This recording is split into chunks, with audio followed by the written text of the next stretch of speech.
صلوا على محمد وآل محمد. اللهم صل على محمد وآل محمد وعجل فرجهم. شنود محمد وآل محمد صلوات. اللهم صل على محمد وآل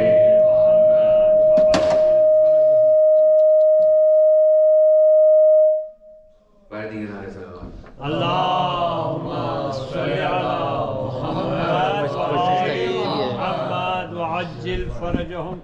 بسم الله الرحمن الرحيم. لا حول ولا قوة إلا بالله العلي العظيم. حسبنا الله ونعم الوكيل. نعم المولى ونعم النصير. أعوذ بالله السميع العليم من الشيطان اللعين الرجيم. بسم الله الرحمن الرحيم. الحمد لله الذي لم يتخذ ولدا ولم يكن له شريك في الملك ولم يكن له ولي من الذل وكبره تكبيرا.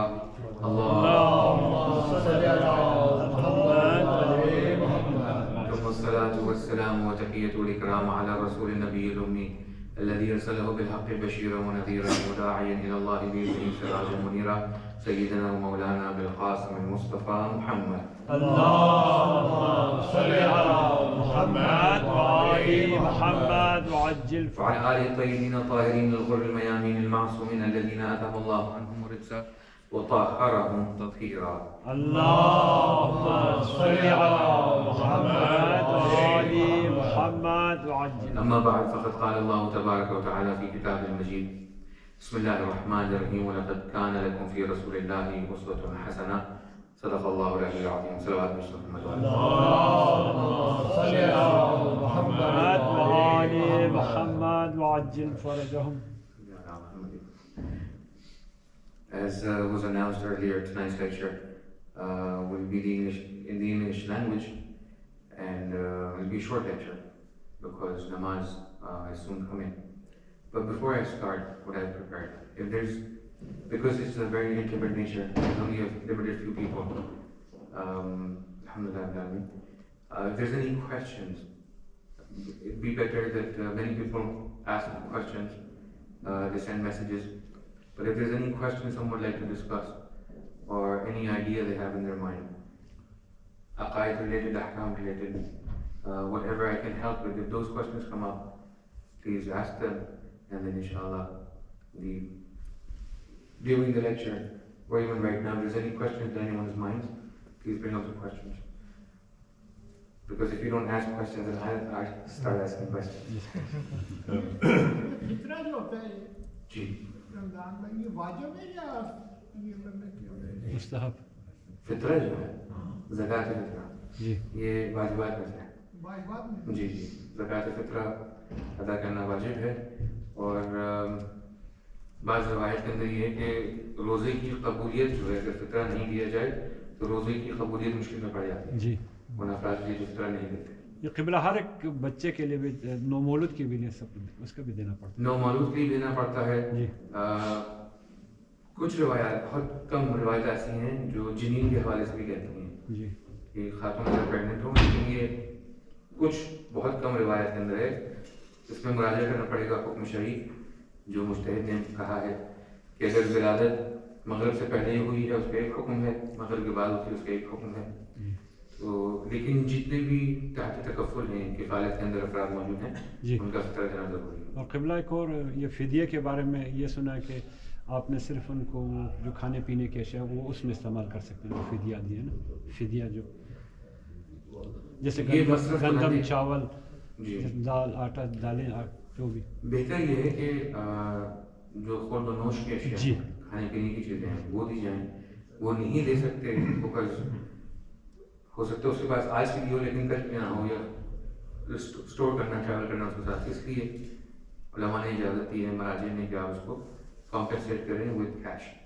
لیکن بہتر یہ ہے کہ اگر گیہوں دینا چاہیں، چاول دینا چاہیں تو بہتر وہی ہے دوستوں. اگلے دن ایک عالم سے سنا میں نے کہ اگر آپ اس کیش بھی دیں گے تو اس کو یہ پابند کرے کہ آپ نے اس کیش میں سے خورد و نوش کا سامان آپ لینا، پہننے کا یا اوڑھنے کا، بچھونے کا کچھ نہیں لینا. صرف آپ نے کیش دیں آپ بھلے اسے، لیکن اس کو پابند کریں کہ آپ نے اسے خورد و نوش کرنا ہے، باقی آپ کو اجازت نہیں.